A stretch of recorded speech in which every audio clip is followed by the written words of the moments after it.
And I think the moment that just broke my heart is like, I remember my mom had to bathe me. I'm like 25-year-old grown man, and my mom is bathing me butt ass naked.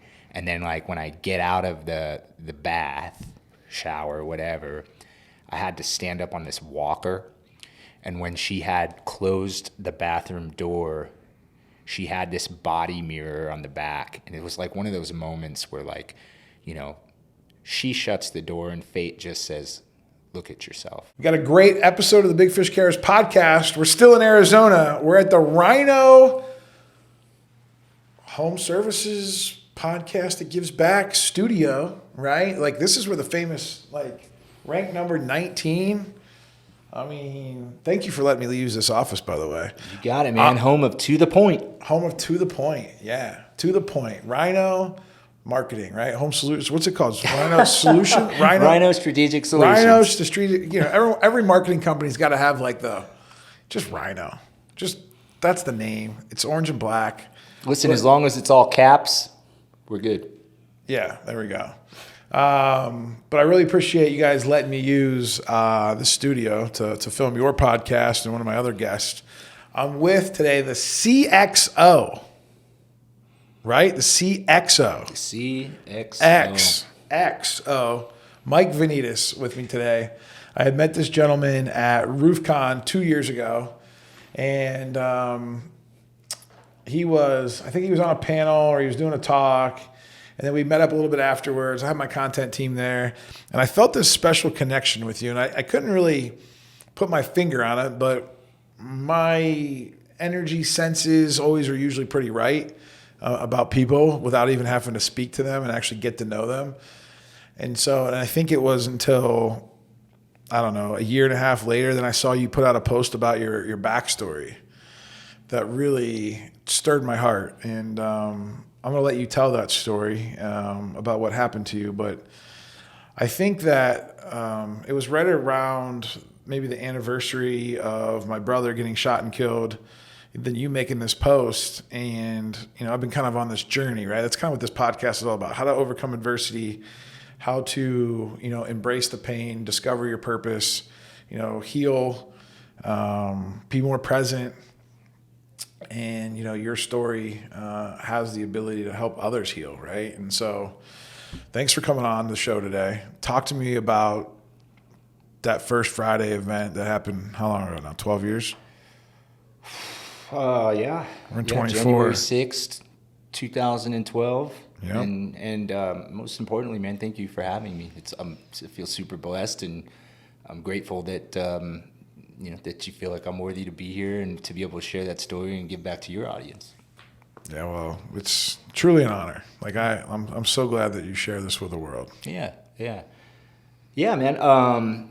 January 6th, 2012, we have an art walk down here in Phoenix. And first Friday, we were just out and about having a good time. There's about 4 of us. And when the night came to an end, we basically had parted ways. There was 2 of us. I was with another individual. We got separated from the other group. And as we were walking back to the house to basically leave, call it a day, we had to cut through this park. And this is downtown Phoenix. But as we were headed there, we came up to this group of individuals on the corner of an intersection. And it just, you know, I mean, alcohol was involved with some of the people there. I had forgotten my wallet, so I was somewhat of the babysitter, picking up what I'm putting down. Yeah. But, you know, one thing led to another. We had a group just having a bunch of back and forth and a bunch of trash talk, just kind of evolved and to the point where, like, you know what, like, this is a bad situation to be in. I'm just getting super nervous, so I proceeded to just leave. I'm like, you know, I'm done with this. So as I had walked away, I parted ways with the other person in the party. And on that walk home, they stopped me in this park somebody rolls up behind me, mask over his face. He's got a gun in my face telling me to give him my wallet. So I obviously don't have it. And I proceed to say, you're not going to believe this, but of all the people you've chosen, to rob tonight, I don't have my wallet. I'm going to slowly reach into my pocket and show you that. But as I'm doing that, he says, well, then give me the iPhone. And I just thought that was strange, right? Like, how do you know it's an iPhone? And it just kind of got to a point where I then realized when I looked into his eyes, you're the same guy that we were just dealing with on the corner. So I'm thinking one of them must have, broke off and followed me as I was walking away. So, yeah, to make a long story short, he ended up shooting me 2 times. I went to hand him the phone. I made the remark of it having a tracker in it, and I just think, maybe he didn't like that. Shot me once in the leg, then shot me again in the stomach. Took off. I think there was this sense of panic because he didn't even take the phone, ironically. He vanished off into the night. I'm laying there in the park, and pretty much I passed out is like the short version. Alone? Yeah, all alone. I woke up in the middle of the night. Where it gets crazy is the couple that broke away, they happened to take the exact same route home, which I got lucky. You'd take more than one. They found me in the park, completely unconscious, bleeding out. I had sat there for a while. So when they had found me, thank God, they called the ambulance. And any idea? Do you remember what time? Did the ambulance tell you what time they found you? It's close to midnight. And how long do you think you were down for? A few hours. Really? Yeah. Because we came back probably earlier, around 9. And so when this is happening, because I'm assuming that most of the people listening have never had this happen to them before. This is not something that's very common, right? Somebody first of all gets shot, and somebody that can live to talk about it, right? What was that feeling like? Do you remember what it felt like to have somebody pull a gun on you and then have to deal with them, and what were can you give us any insight on what that was like? It's a wild experience, man. You almost don't really think it's real. I don't even think I really processed it, they hold it in your face, and this is like a revolver, and he's pointing it, what feels like is at my face. He's maybe same distance you and I are from each other. Mm-hmm. And I think the first reaction that I remember is you just take this deep breath, I'm just okay, so let's relax. You almost want to freeze, I think that's my first instinct is my hands kind of went up and I'm just frozen. Am I allowed to curse on this podcast? Yeah. I'm holy shit. That's what it felt like. I'm just don't move a muscle. Just freeze, sit still, and let's just take this slow. That's kind of your initial instinct. And because you're so caught in the moment, everything just slows down. Mm-hmm. You're I can't do anything too fast right now because he's a single, he's a muscle away. All he's got to do is just pull this trigger and your life's gone like that. So I talked slower, just cooperative. Was he by himself? Was he by himself? Yes.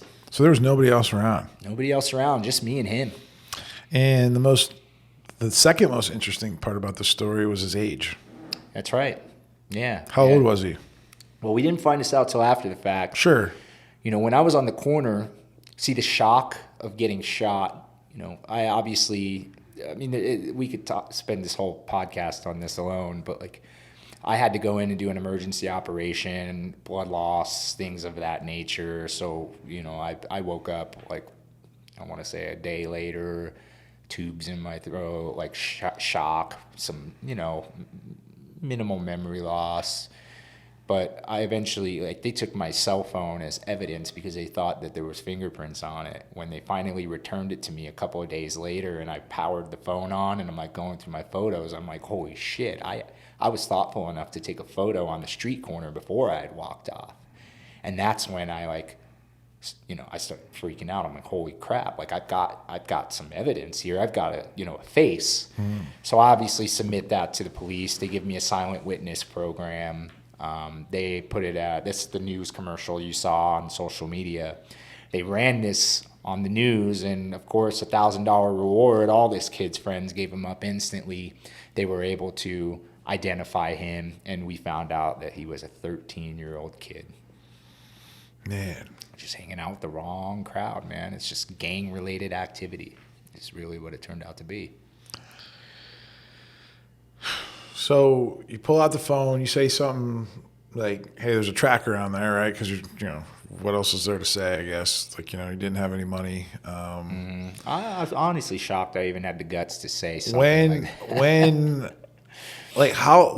how long of a time frame was it to, like, did he just come up behind you and, like, while you were walking away, like, you were walking and all of a sudden, like, I'm sure you heard somebody come up behind you and all of a sudden, like, he pulls this gun in your face, says, give me your wallet. Yeah, And then, like, how long of a time did that happen till the time that he actually pulled the trigger? And when you say you got shot where'd you say you got shot at? Right thigh and then my right side. But you were as close from me to you. So was he just that bad with a gun, or like did like he really have it in your face, or was he just like afraid and kind of just like boom, boom, and then like run? I mean, listen, I asked myself this. I'm just curious because like because like I don't know, man. It's just like no. I mean, I talk to people. Obviously, a lot of people want to talk about the story. They ask me all the time the minute they find out, and I say the same thing to you. You're saying to me. I'm like, talk to me about how you could be this far away, point in my face, and miss. And I can't answer that. I've never shot anyone. He was probably scared too. Probably, I mean, young kid. It's maybe the gun has a good kick.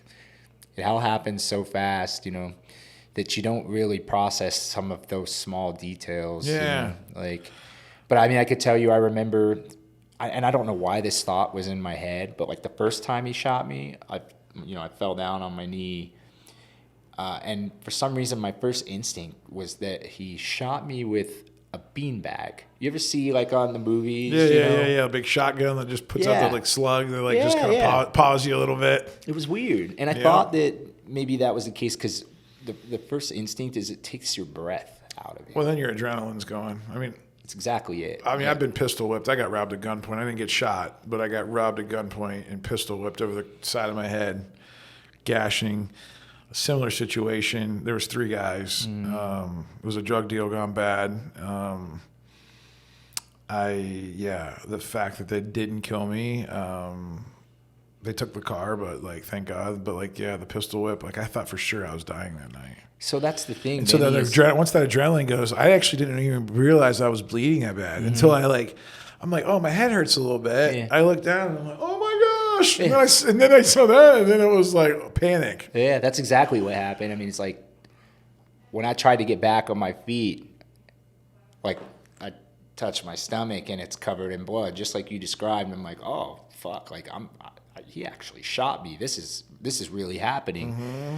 But listen, man, like it's similar to what you're describing, right? I got hit in the head with a golf ball, and the same thing happened. Literally the same thing happened. I'm on a golf course. I'm over here like by a tree, because we hit it a little bit left because I'm not that good at golf. Mm. This other dude's up on a tee box, lines one, and I'm in the cart. I'm sitting in the cart. The ball hit me on the side of the head right here, and the top of the cart's like right here. I thought that the ball hit the top of the cart, and because it made a loud noise, and I was like, dang, that was loud, and I just went like this. And again, I looked down. I'm like, whoa! It almost felt like I got shot. Like it was like that same thing of being pistol whipped in the head. Like that, like it's almost like you're in disbelief that it actually happened. Yeah. Time stands still. Yeah. You see the blood, and then the panic starts. That's exactly it, man. And especially like getting pistol whipped in a bad drug deal, like. I think that's probably more comparable because the thing is like the feeling is the fear. Well, the adrenaline was already happening. The adrenaline was already happening when you see the gun out, and then it wasn't like right away. This guy's put the gun out, and there's probably like another 2 minutes that Right. like went by of like this whole like back and forth. Yeah. You know, I was actually sitting in my car. They were in my car because we were doing a drug deal in the car. And Wild. some reason I let 3 guys in my car because I don't know, I'm this naive guy. Like I was just like, oh, this is what happens. Like, dude like pulls a gun in the back and says, give me the money. And I'm like slowly reaching for money, and I'm like, you know, and I don't have like a ton. Like I'm like, I literally start handing them everything I got. And they're like, where's the rest? Where's the rest?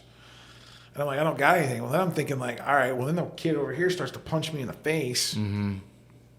But like no one's got any reach because like, you know, we're in a car. Like it's very close. Yeah. So they can't cock all the way. Like they're not, their arms aren't doing enough damage. So I'm thinking like, all right, I got to make a move to get out of this car. Because like I'm toast like sitting here. Yeah. But these were all 3 like skinny, athletic dudes Yeah. from the hood, man. They're like, and I'm like fat, out of shape. Like I'm not gonna be able to outrun nobody. And I just remember, I'm like, I just got to make a break for it. And so I literally, I opened the door. I made a move for it, and next thing I know, they're all scampering out.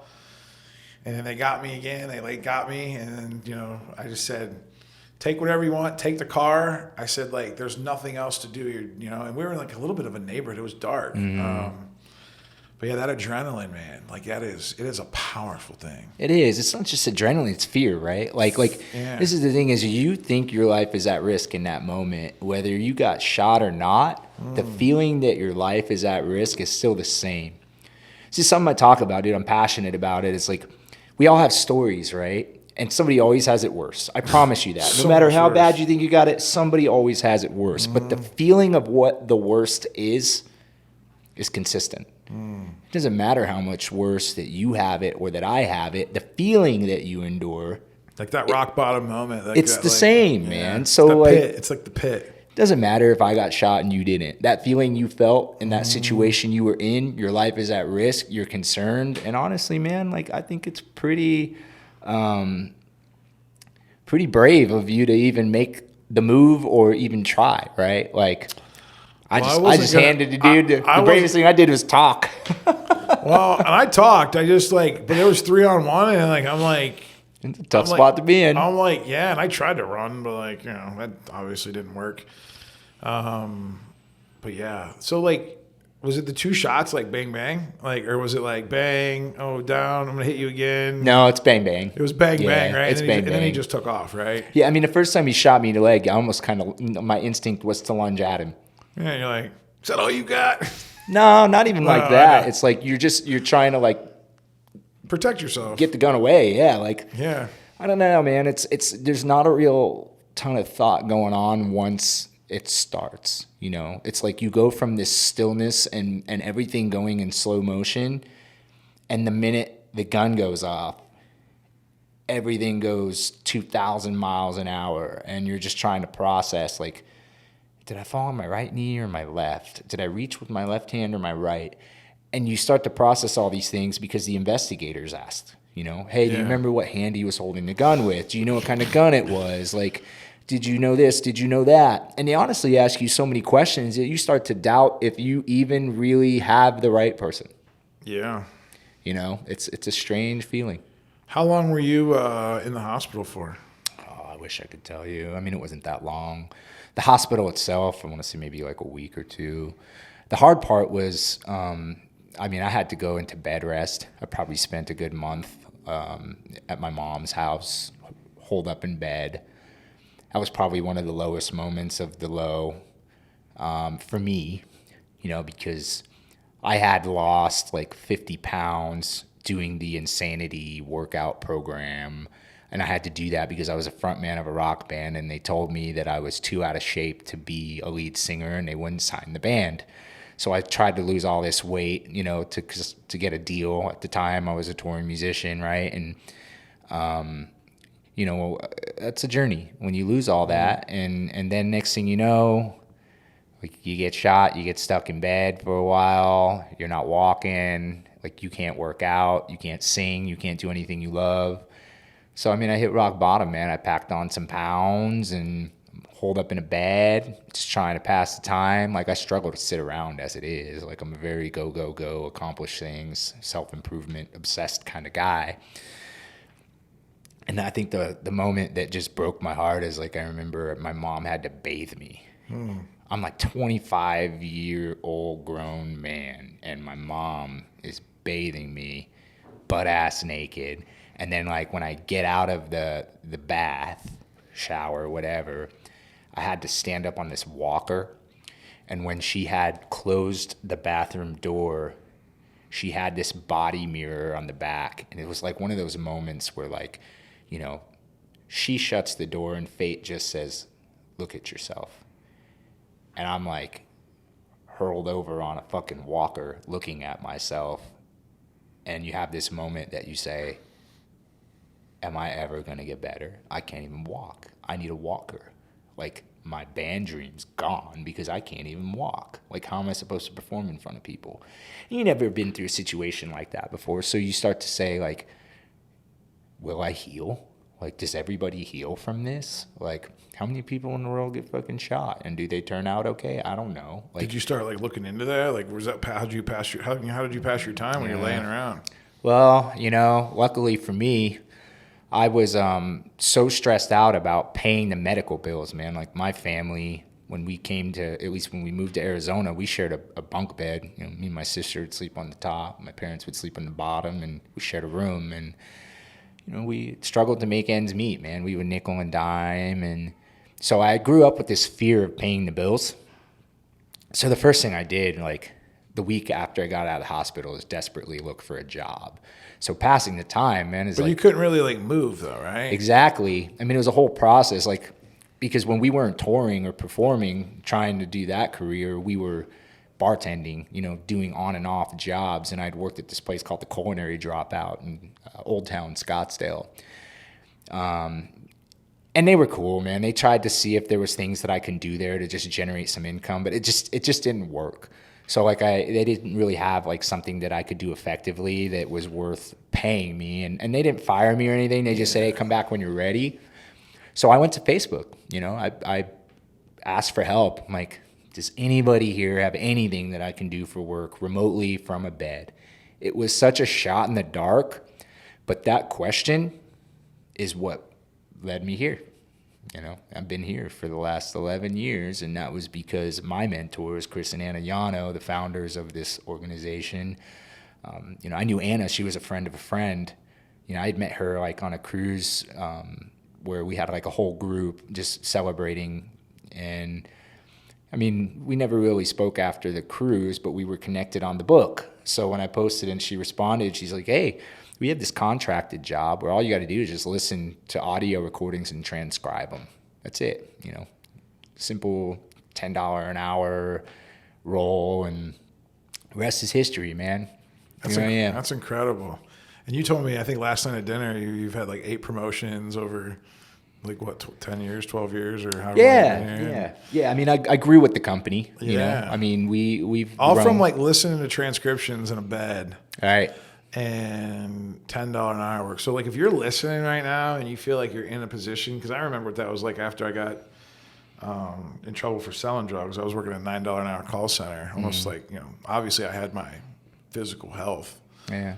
But it's like, man, it's like, this is what I'm going to be doing. Like, sometimes you might have thought, like, this is what I'm going to be doing the rest of my life. Like, how am I going to, like, you know, how am I going to get back to, like, to that? But, like, as you healed and as you kept working, you know, doing this job, I'm sure part of the good part is you didn't have any other distractions. So you probably did the job really well, right? Because Very curious, yeah. You probably, like, you're like, shoot, I'm dialed in. Like, give me more calls. Like, I ain't got nothing else to do. Nothing else to do. So you probably did a really good job at that. And then tell me about the kind of the rest of the journey, kind of like as far as like the career journey, because that's, you know, interesting. I think to most people. We don't touch on it for too long, but. Yeah, man. I mean, it's, to your point, you passed the time, but I've always been curious, man. I've always been a why guy. Like I don't want you to just tell me do steps 1 through 5. You know, I'm very regimented. Like, I'm a routinist. I think that's, you know, an essential part of what got me to where I am today. But the why was, I mean, I was always trying to get better. Man, I must have probably annoyed the living shit out of Anna. Like, she's always been my, my main source of wisdom. And it was funny. I asked her enough questions to the point where I think she started to observe, like, okay, like, this guy's got something in him, and I eventually earned my way into getting employed. And then I think I was able to learn enough to show, like, it was funny. I think at one point she goes, hey, you know what? This is your problem now. This is your department. You can do this. So, I started by overseeing the entire call listening and reporting team. And it was a great place to start because the data and the analytics was like, that's the end result of everyone's hard work. And at the time, I didn't know like what SEO was, PPC. I didn't know any of these things. Like, I didn't even know you can manipulate Google to grow a business. I mean, I'm like 3 years into the company and I'm just focused on trying to make sure this data is accurate as fuck. Because transparency is a core value. Like, we wanted our clients to legitimately know if we were doing good or not. So I poured my heart into that. But I mean, the rest is kind of history, man. Over the years, you would have people come and go. We were small, we were nimble. So when someone left, it was important. It was a big deal. And I've just always been the guy to say, tag me in, coach. I would do my job during the day and then I would go home at night and I'm like, well, if it's Google, all these people are trying to manipulate. Like, I guess I could ask Google all these questions. And I just, through Googling and researching and being assertive, I was able to learn and fill in, different areas where we had gaps and needs within the organization. And at the end of the day, man, I never gave up. I'd never quit. It's probably a million people more qualified and better than me to do what I'm doing, but I just never quit. Do you think that you're special, that you're able to do you think you were born with that never quit? Do you think that's acquired? Do you think you had to learn that? Like, where does that come from? I think it comes from hard times and perspective. Like, no, I don't think I'm special. I think I'm blessed. I think that with the right circle and the right people, to keep your head screwed on straight, when you look at hard times, when you look at going through difficult things like you've been through, when you have the right peers and support and environments, they teach you that failure, hard times, difficult circumstances are actually great things. Mm-hmm. And I think how we choose to respond to those situations, I think that's what makes somebody special. Where'd you learn that though? Like, I feel like I had to learn that. I wasn't aware of that. And so I had to like go on this like self-discovery. Part of my first journey was like, I wanted to get better at sales because I needed to teach people how to sell. And I didn't know how to teach people how to sell. I just knew how to sell. Yeah. And so then I read a book on emotional intelligence. And that was when I was first like aware of this whole like being aware. Like, and I never never really looked into that before at all. So like, what was the first time you were actually aware of like this, what you're talking about? I mean, that's a great question, Benny. I've never really had somebody ask me, like, where did it stem from? I mean, I could tell you this, like, I care so much, like maybe that's part of it. Like, Chris and Anna are great people and they believed in me when sometimes I felt like nobody did. And I think that's leadership. Like, I think great leaders believe in people more than they believe in themselves. They believe in them so much that they start to believe in themselves. I think that's special. I also think there's this, you want to return that favor. Like, I remember what it felt like to be helpless and look in that mirror like I'm describing. I remember these moments and I just think to myself, I really got to come through for the people that came through for me. Like, I've got a debt to pay. So I think that was a fuel too, as I'm sitting here going, man, 11 years into this tenure, into this company, I'm like, it would be the ultimate gift, bringing these people's dreams and goals to life the way that they created opportunity for me. And when you start to think about like that fulfilling feeling of like making a difference or giving, and you use that perspective the right way, it becomes a lot easier to never quit, because there's an emotion, an authenticity, a genuine component of like how badly you want to prevail. And I think that energy, that strength, it keeps you going because you're like, hey, there's something here that I'm doing this for. Like, it's not just a job, man. Like. Yeah. That's did you ever, did you ever go through any therapy? Did you ever read any books? Did you have any coaches, mentors other than like Anna and Chris? Like was there any, because I know people are listening out there, they're like, all right, well, was there anything else that he did? Yeah. Or was there any, or did you just kind of figure it all out? I mean, it's trial and error. For many years, it was really Anna and Chris. I definitely, I didn't really start, I've never been a book reader, to be clear. I actually just started getting crazy about books in 2023. I set a goal to read a book a month. Yeah, I remember you posting that, and I'm like kind of rooting you on. Yeah, thank you. Books changed my life. Three or 4 years ago, I started reading books. Yeah. I probably read like, I don't know, 60 or 80 or 100, but I'm way down that rabbit hole. And it's a game changer, man. It is a game changer, really but that's only been for the last year. And so this incident that you went through was 12 years ago. Yeah. So it was kind of like that grit and determination, growing up hard times, right? Because you talked a little bit about. Let's talk about that a little bit. Yeah. Growing up hard times. You said you moved here. You almost sound like you have an immigrant story, like Gary. Like I listened to Gary V's story. Like they came over from, I think, Belarus. They lived in this small apartment with all these children. Yeah. And Dad's working his butt off. Mom's home a lot. They're very poor. His mom. I think his mom had to knit him a Jets jersey, and that's why he's like, Yeah, love his story. Yeah. So what was life like growing up with you? What do you remember? Like, what was the good, the bad?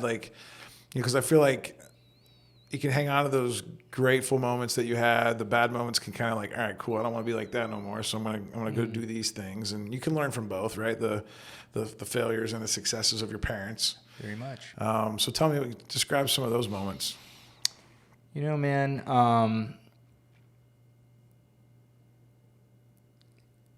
I was blessed.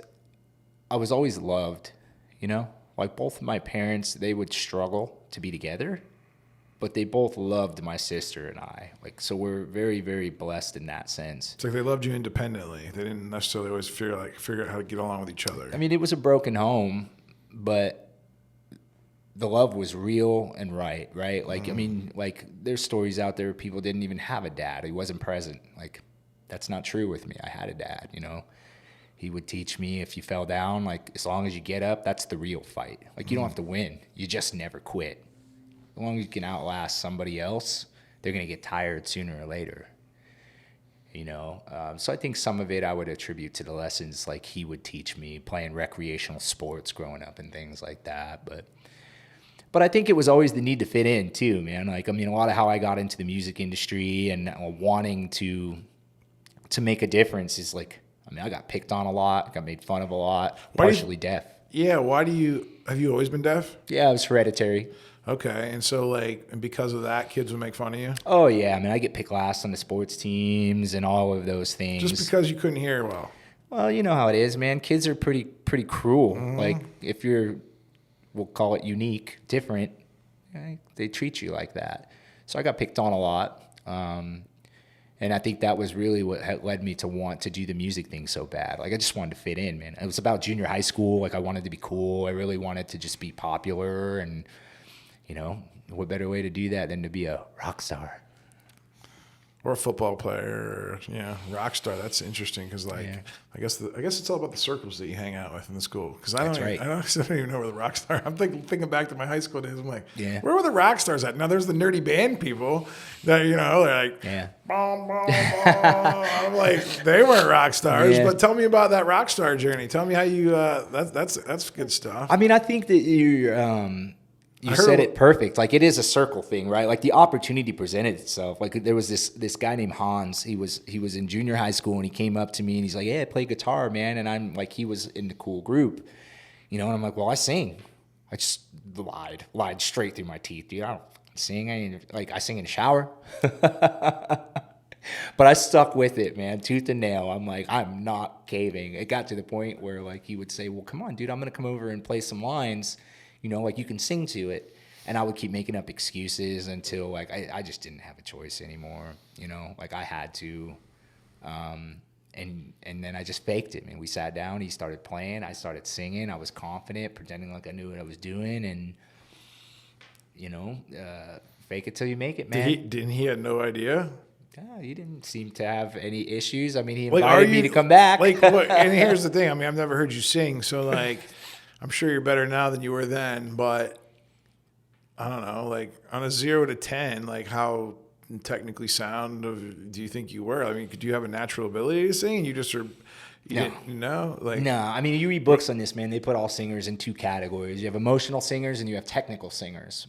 Technical singers tend to do talented things. How many syllables do you put in a word? How do the words fit into the timing? And then you have emotional singers like Chester Bennington. Shout out to him, right? He's originally from here, where that guy can just sing a note and you feel it. It's like right into your heart. Aaron Lewis, another good example from Stained. Like these guys are emotional singers. They just start singing and it's like everything stops because their voices are just so naturally beautiful.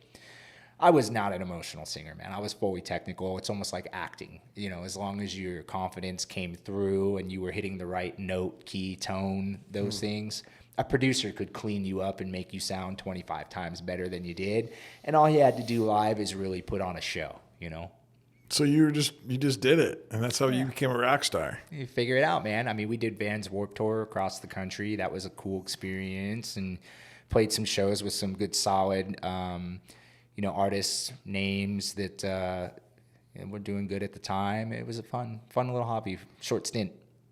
You ever want to do you do it at all anymore? Oh man, it's a lot of work. I think where things change is like after I got shot, you take time so much more seriously. You're like, who deserves my time? How should I spend it?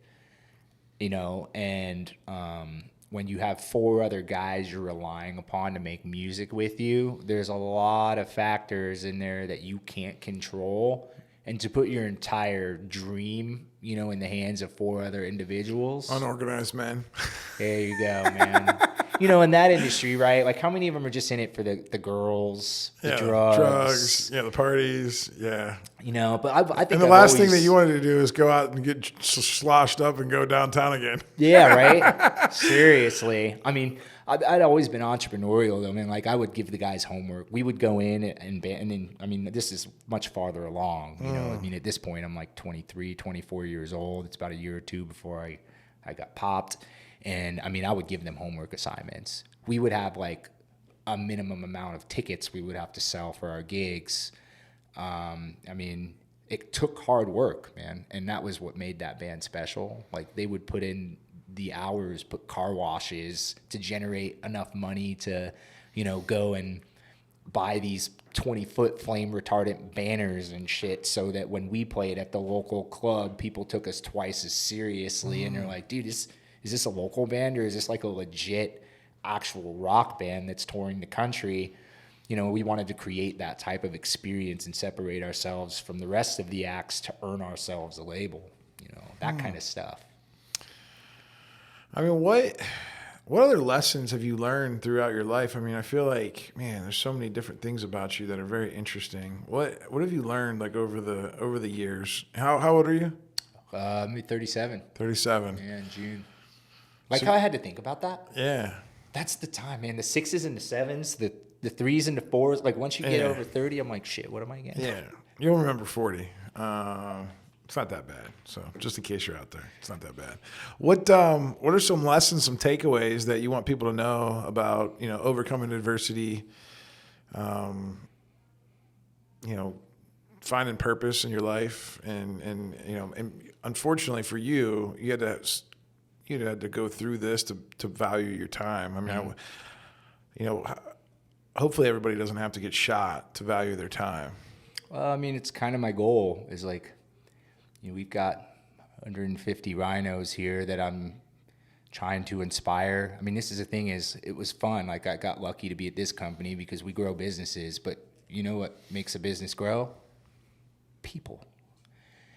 So it worked out good. I was able to start correlating that if you build people, the business will get better.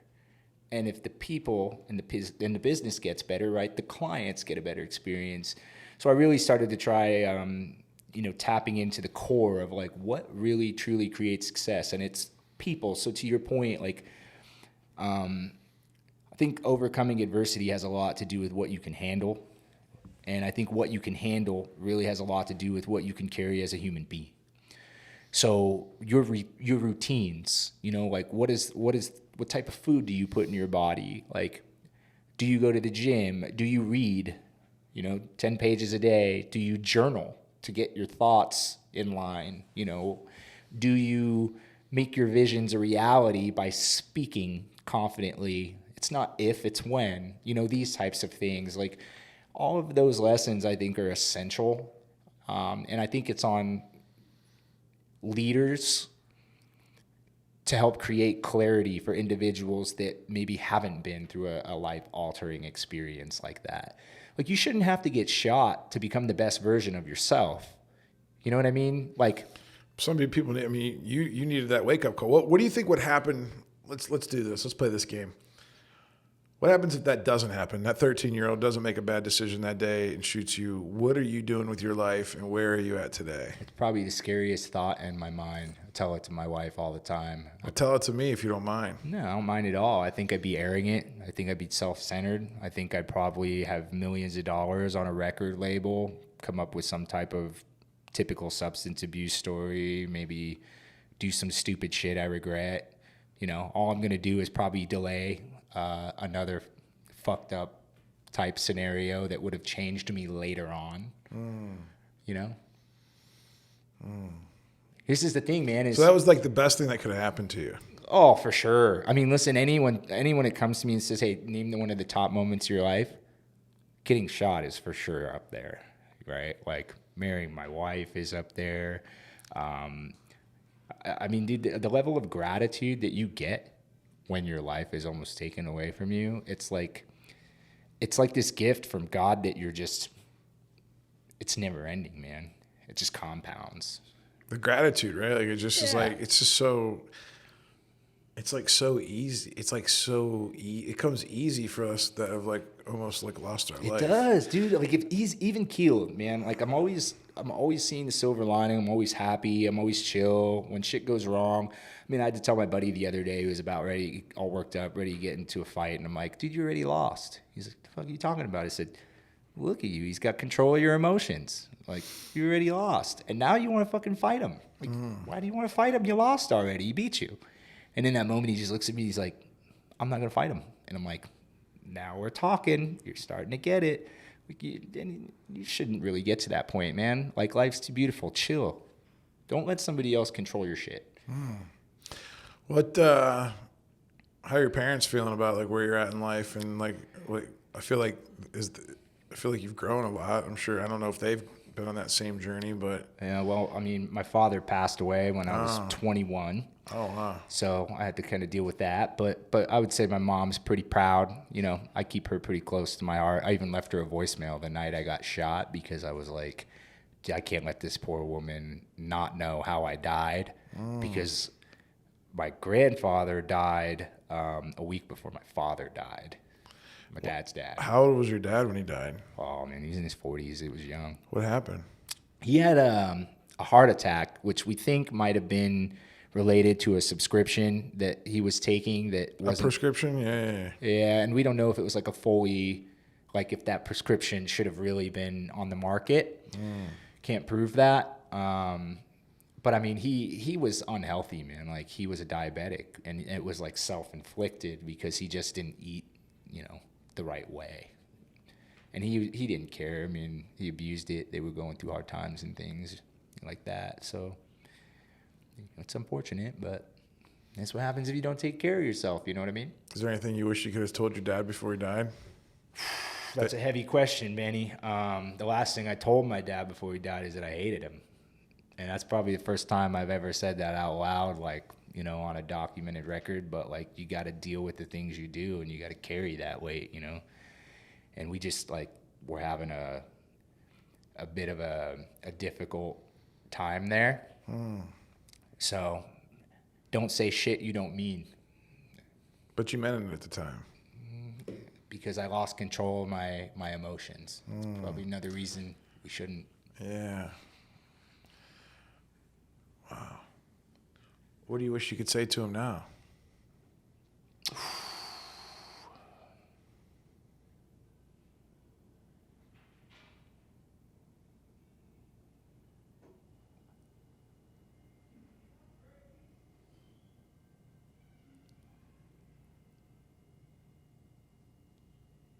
I hope that you found happiness wherever you are and whatever you're doing. That's what I would wish. Make it more about him, less about me. How's your mom doing? She's great, man. She's a trooper. Strongest woman in the world. Have you told your mom everything that you want to tell her? Yeah, I text her all the time, man. I just texted her the other night, just telling her how much I loved her. She here close? I mean, she's close to you? Like down here in Phoenix still? Yeah, she's got like a cool 70-acre ranch that she's trying to retire on. 70-acre ranch? Yeah. So she went from like small little like apartment to like 70-acre ranch. She's got... That's cool. She's out about 5 hours away from here in this city called Strawberry. And, it's a lot of land, a little ranch where it's like all self-sustainability and things like that. But peace. She probably grew up in a lot of chaos. And she's probably just craving peace. Trust me, we created tons of chaos for her, but great gal, man. I would probably attribute like a lot of who I am today and like the softer side of me, like towards the way that she raised me. I mean, she was always doing everything she could, man. She's a special woman. And she's always trying to coach too. Like that's... Aren't they all? Like all moms want to coach. Yeah, it's funny. Even at this age, I have to remember, like, there's moments where she's telling me what to do, and I'm like, this is, your motherly instincts, so you gotta play along, man. Even though sometimes you want to like coach her back. Yeah, yeah. Well, because you want to let her in on what you've been learning about life. Quickly, and we'll wrap this thing up. I know that I feel like at least you have a really great relationship with your wife. Tell me about some of the impact that she's had on your life. And I mean, that one's easy, man. I would tell you she's the best thing that ever happened to me, but she wouldn't have happened if I didn't get shot. Why? Well, because you would have been out, been a party animal, rock star, like, and she would have never been attracted to that. She's just a great girl, you know? Like, safe. She's safe. Very much. Very much. Yeah. Listen, she's everything you could ever want in life. Like, I'll forever be inspired, forever be challenged. Like, stunning, beautiful woman, but like sincere, genuine, smart, sweet, like I always tell people, I say that the most important decision you make in your life is who you choose to be your spouse. Because you will be with that person every day, all day long. Like if you're not doing whatever it is you're doing, and that's your aura, man. That's your presence. That's that's the ceiling. Like I'm always trying to rise, like, and chase success and improvement because I'm married to somebody that is perfect. Wow, perfect. Huh? That's pretty strong. Use the P word, man, and I don't use it often. Did she? How did she become that? Did she go through hard times, or has she always been perfect? Like, she's got a story of her own. Yeah, maybe she'll be a guest someday. Yeah, no, I mean, like, what I've learned is the people that are like that, the people that are like you, people that are like her, something created that. It's usually hard times or some type of incredible story because they can. They crave that serenity, that peace, that routine, you know what I mean? That consistency. I have a funny feeling that there was nothing routine about your childhood. Yeah.